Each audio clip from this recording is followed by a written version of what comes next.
अभिवादन स्वीकार करें रामचंद्र मौर्य का। हमारे चैनल में आपका स्वागत है। साथियों, बीजेपी सरकार जिस तरह से लोकतंत्र के चारों स्तंभों को प्रभावित किया है, लोकतंत्र के चारों स्तंभों के सामने प्रश्न चिन्ह खड़ा किया है और लोकतंत्र के चारों स्तंभों को कमजोर करने की कोशिश की है, वो सिर्फ यहीं पर नहीं रुक रही है, बल्कि जो स्वायत्त संस्थान हैं, ऑटोनॉमस बॉडी हैं, जो कि बहुत जरूरी है लोकतंत्र के लिए, उनकी स्वायत्तता के सामने भी प्रश्न चिन्ह खड़ा कर दिया है। अभी थोड़े समय पहले चुनाव आयुक्त सुशील कुमार को पीएमओ में तलब किया गया। वहां पर एक मीटिंग उनकी आयोजित करने के लिए उन्हें बुलाया गया। पहले तो उन्होंने नानुकुर किया जाने से, लेकिन बाद में उन्हें जाना पड़ा। साथियों, आज तक किसी भी विधानसभा चुनाव या लोकसभा चुनाव के पहले चुनाव आयुक्त को तलब नहीं किया गया प्रधानमंत्री कार्यालय में, वो किसी की भी सरकार रही हो। बीजेपी की सरकार अटल बिहारी वाजपेयी के समय थी, तब भी किसी चुनाव आयुक्त को पीएमओ में हाजिर होने के लिए नहीं बोला गया। लेकिन उत्तर प्रदेश सहित 4 राज्यों के चुनाव में और इन चुनावों के पहले ऐन वक्त पर चुनाव आयुक्त सुशील कुमार को पीएमओ में तलब किया गया। अब वहां पर कौन सी सेटिंग की गई है, ईवीएम में धांधली के लिए क्या निर्देश दिए गए हैं, या कौन सी गुप्त मंत्रणा हुई है कि मोदी जी या बीजेपी इन 5 राज्यों के चुनाव में फतह कर सके, उन्हें कौन सी गाइडलाइन दी गई है, यह तो वही जाने। लेकिन जिस तरह से उन्हें पीएमओ में बुलाया गया है, उससे एक सवाल तो खड़ा ही होता है। सिर्फ यही तक नहीं रह गया है कि चुनाव आयुक्त को पीएमओ में बुलाया गया हो, बल्कि चुनाव से संबंधित कानूनों को भी सुधार के नाम पर उनके साथ खिलवाड़ किया जा रहा है, कानूनों के साथ, और कानूनों को अपने फेवर में बनाने के लिए उसमें परिवर्तन किया जा रहा है सुधार के नाम पर। और एक सच पूछिए तो एक जाति विशेष को टारगेट करके उन्हें चुनाव के अधिकारों से वंचित रखने के लिए घिनौना खेल खेला जा रहा है। CAA NRC इसी मकसद से लाया गया था कि मुसलमानों और दलितों को उनके वोट से, उनकी नागरिकता से उन्हें वंचित किया जाए, उन्हें डिटेंशन कैंप में रखा जाए, डिटेंशन कैंप में जगह कम पड़ जाए और तो उनकी नागरिकता को खत्म कर दिया जाए। इसके लिए उन्होंने पहचान पत्र मांगने की कवायद करने की बात कही थी, और वो पहचान पत्र जो भी है उसे मानने की बात से इनकार किया गया था। खैर, ये अलग विषय है, लेकिन आज का हमारा विषय है कि चुनाव अधिनियम संशोधन विधेयक 2021 जायज है या नाजायज है।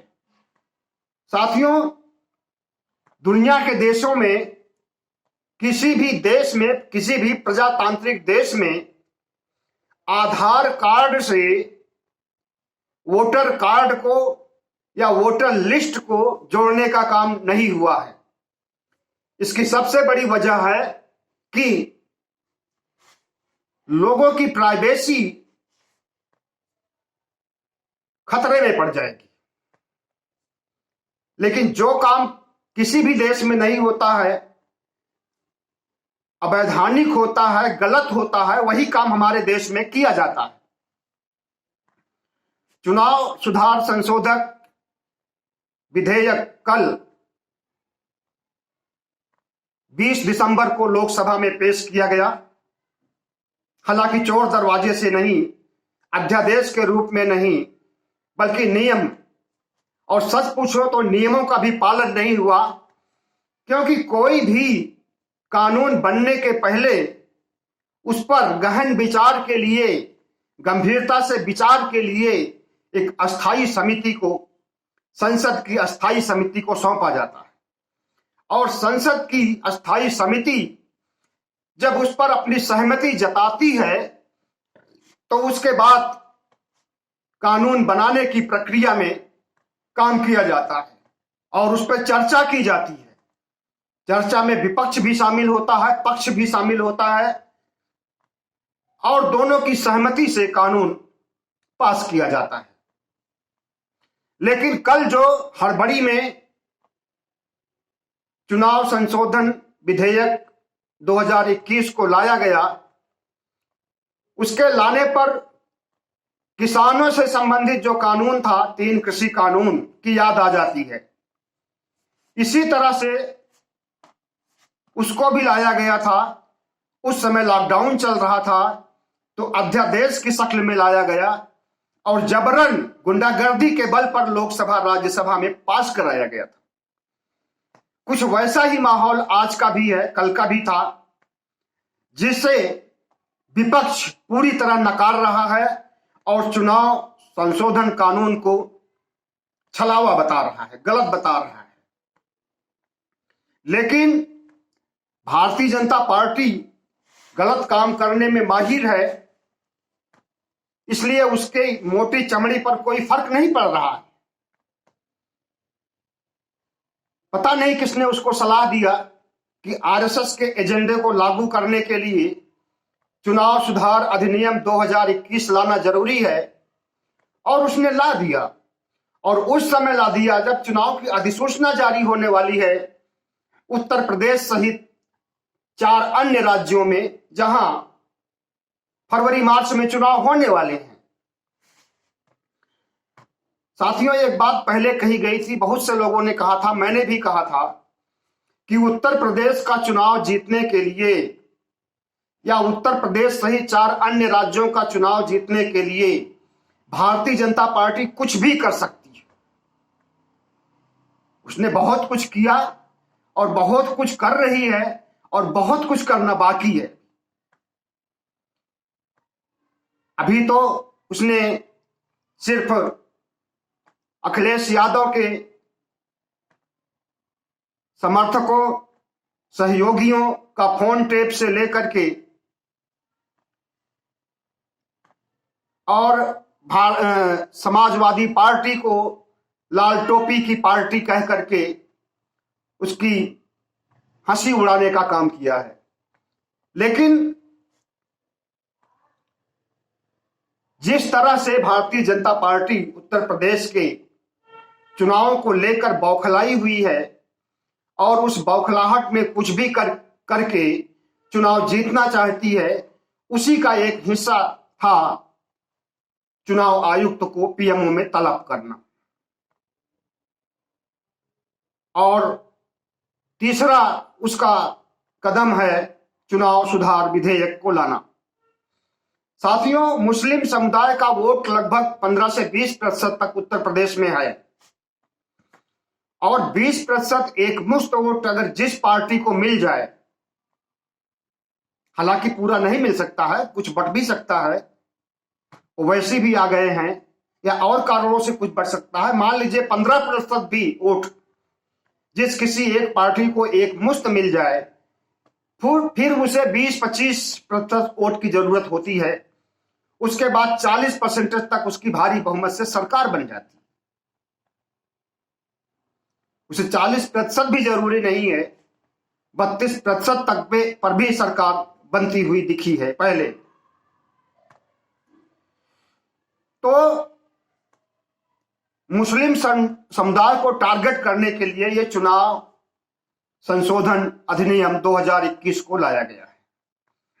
इसे आधार कार्ड से जोड़ करके और फर्जी बोगस वोटरों को अलग हटाने की बात कही जा रही है। बात तो समझ में आती है शुरू शुरू में कि हाँ सही बात है, ऐसा होना चाहिए, फर्जी वोट बिल्कुल नहीं पड़ने चाहिए और चुनाव प्रक्रिया में पारदर्शिता होनी चाहिए। लेकिन इसकी गहराइयों में जाइए, इसकी तह में जाइए और खास करके आरएसएस और भारतीय जनता पार्टी की सोच पर जाइए तो लगता है कि ये चुनाव सुधार नहीं बल्कि चुनाव को अधिनियम को बिगाड़ने के लिए ये कानून, ये संशोधन किया जा रहा है। सबसे पहले तो आप जान लीजिए कि सुप्रीम कोर्ट ने एक फैसले में कहा था कि आधार कार्ड का उपयोग कुछ सीमित जगहों को छोड़ करके अन्य किसी भी स्थान पर इसका उपयोग नहीं करना चाहिए। इससे लोगों की निजता भंग होगी, प्राइवेसी नष्ट होगी। सही भी है और सारी दुनिया में ऐसा होता भी है। किसी भी प्रजातंत्र में वोटर कार्ड पर से संबंधित वोटर कार्ड को आधार से नहीं जोड़ा गया है, वोटर लिस्ट को आधार से नहीं जोड़ा गया है। इस आधार कार्ड में बहुत कुछ होता है, व्यक्ति का पूरा पता होता है, एड्रेस होता है, उम्र होती है और वो निजता अगर भंग होती है, प्राइवेसी वो नष्ट होती है तो वो आंकड़े, वो डाटा सार्वजनिक हो सकते हैं या उसका गलत उपयोग हो सकता है, अपराधी भी उसका उपयोग कर सकते हैं। ऐसी स्थिति में अगर भारतीय जनता पार्टी सिर्फ अपने सलाहकारों के आधार पर और वे सलाहकार जो देश की जनता के हित में नहीं, सिर्फ भारतीय जनता पार्टी के हित में सोचते हैं, हिटलर शाही के पक्ष में सोचते हैं, उनकी सलाह पर अगर चुनाव सुधार के नाम पर चुनाव मतदाताओं के साथ विश्वासघात किया जा रहा है तो यह बहुत ही शर्मनाक और दुर्भाग्यपूर्ण है। साथियों, इसकी भारतीय जनता पार्टी की मंशा देखी जा सकती है कि मुस्लिम हिंदू के बीच में अगर वो दंगे नहीं करा पा रही है, क्योंकि किसान आंदोलन ने हिंदू मुस्लिम को एक कर दिया है और खास करके पश्चिमी उत्तर प्रदेश में इनकी दाल गलने वाली नहीं है। पहले जैसे ये वोट नहीं पाने वाले हैं और हिंदू मुस्लिम का कार्ड नहीं खेल सकते। इसलिए इन्होंने सोचा कि क्यों न मुस्लिमों को वैधानिक रूप से, कानूनन उन्हें चुनाव के अधिकार से वंचित कर दिया जाए और ये आधार कार्ड से जोड़ने की बात को रख करके उसी साजिश को अंजाम दिया जा रहा है जो उनकी घिनौनी सोच रही है, आरएसएस की और भारतीय जनता पार्टी की, उसे अंजाम दिया जा रहा है। मुस्लिम समुदाय को टारगेट किया जा रहा है और उन्हें उनके मताधिकार से वंचित किया जा रहा है, उनके लोकतांत्रिक अधिकारों का, उनके मानवाधिकारों का हनन किया जा रहा है। कैसे? चुनाव आयोग अगर निष्पक्ष चुनाव कराना चाहता है तो उसे पहले का सिस्टम ही फॉलो करना होगा और जो नया कानून बना करके पेश किया जा रहा है इसे नजरअंदाज करना होगा। और ये चुनाव आयोग के अधिकार में है कि अभी का बनाया कानून वो माने या ना माने। और दूसरी चीज,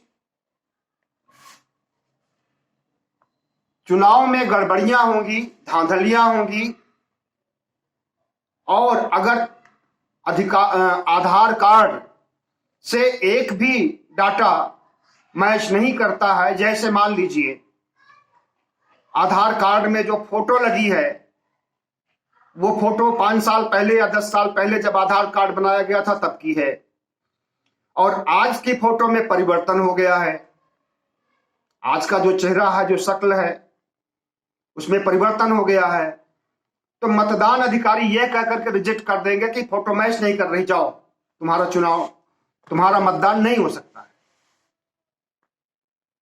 तो यही सब होने वाला है। और भी डाटा में भी हेर फेर किया जा सकता है। जो आधार कार्ड को वोटर कार्ड से या चुनावी लिस्ट से जोड़ा जा रहा है, उसके डाटा में भी परिवर्तन किया जा सकता है। डाटा में परिवर्तन करने के बाद लोग आधार कार्ड, वोटर कार्ड लेकर के वोट देने आएंगे, तो कहा जाएगा कि आपका जो डाटा इस यहां पर है और जो आधार कार्ड में डाटा है वो मैच नहीं कर रहा, इसलिए जाओ। तो ये एक बहुत सोची समझी रणनीति है। और जहां तक बात हिंदुओं की है, खास करके सवर्णों की है, तो उनका तो आधार कार्ड देखे बिना भी मतदान करने का या वोटर कार्ड देखे बिना भी मतदान करने का अधिकार दे दिया जाता है। ऐसा मैंने देखा है अपनी आंखों से। पिछले चुनाव में मैं वोटर कार्ड ले जाना भूल गया था, आधार कार्ड भी नहीं था, फिर भी वोट देकर के आया हूं। और अगर लौटा दिया गया होता तो मैं ढूंढता, खुद आधार कार्ड मिल जाता या वोटर कार्ड, दोनों मिल जाता। लेकिन मैंने कहा कि एक ट्रायल लिया जाए, देखिए क्या रिएक्शन होता है और कितना सीरियस है यहां के अधिकारी चुनाव प्रक्रिया में। हमसे कुछ भी नहीं मांगा गया और हमने वोट दिया। तो यह है कि एक बहाना होना चाहिए चुनाव से वंचित करने के लिए मुस्लिम समुदाय को और दलित समुदाय को भी। दलित समुदाय को भी अपना दुश्मन मानते हैं, पिछड़ी जातियों के लोगों को दुश्मन मानते हैं। तो वहां पर भी जहां लगेगा कि हां इनका वोट नहीं मिलने वाला है, उन्हें घर वापस कर दिया जाएगा और चुनाव नहीं, मतदान नहीं करने दिया जाएगा। संविधान की धारा 21 हर व्यक्ति को प्राइवेसी का अधिकार देती है, निजता का अधिकार देती है। उसकी निजता का उल्लंघन नहीं होना चाहिए। और इस विधेयक से, चुनाव से संबंधित विधेयक सुधार से संबंधित प्राइवेसी का उल्लंघन होगा और संविधान के कानून का उल्लंघन होगा, संविधान का दुरुपयोग होगा। करीब 90 करोड़ मतदाता हैं इस समय भारतवर्ष में। 1,35 करोड़ के लगभग आबादी है, जिसमें से 90 करोड़ मतदाता हैं। इन 90 करोड़ मतदाताओं के डाटा को, इनके आधार कार्ड के डाटा को एक मुक्त चुनाव आयोग कैसे सुरक्षित रख पाएगा, यह भी एक यक्ष प्रश्न है।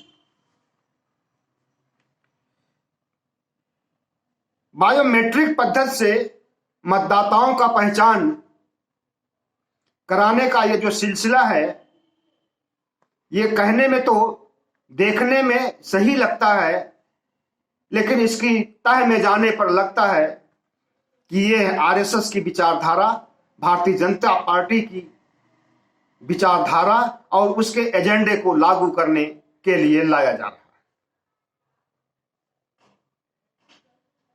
मतदान से रोकने के लिए एक षड्यंत्र है जिसे राज्यसभा में नहीं पास किया जाना चाहिए और इसका बड़े पैमाने पर विरोध होना चाहिए। किसानों की तरह अगर मतदाता गोलबंद हो जाएं, तो भारतीय जनता पार्टी की जन विरोधी नीतियों का अच्छी तरह से मुकाबला किया जा सकता है। और उसी जन विरोधी नीतियों में सीएए भी है, एनआरसी भी है और चुनाव सुधार विधेयक भी है और भी है। सांप्रदायिक कार्ड, बहुत से ऐसी चीजें हैं जो ये कहने के लिए तो चुनाव से संबंधित है, जनता की भलाई से संबंधित है, लेकिन ये सब हिंदू राष्ट्र की ओर लेके जाती है। मतदाताओं को, अल्पसंख्यक मतदाताओं को, दलित मतदाताओं को नजरअंदाज कर दिया जाएगा, उन्हें अलग कर दिया जाएगा, तो बचेंगे कौन? ब्राह्मण, सवर्ण और कुछ ओबीसी वोट, जो कि भारतीय जनता पार्टी के समर्थक होंगे और उन्हें सरकार बनाने में मदद करें। तो भारतीय जनता पार्टी देश के लिए नहीं, जनता के लिए नहीं, चुनाव की पारदर्शिता के लिए नहीं, बल्कि अपने हित में काम कर रही है। इसे समझना होगा देश को, समाज को और इनके हिंदू राष्ट्र के सपने के एजेंडे को, जो हर तरह से हर सोच को हिंदू राष्ट्र की तरफ मोड़ रहे हैं, कामयाब नहीं होने दिया जाएगा। बहुत बहुत धन्यवाद। हमारे चैनल को सब्सक्राइब कीजिएगा, लाइक कीजिएगा और शेयर कीजिएगा।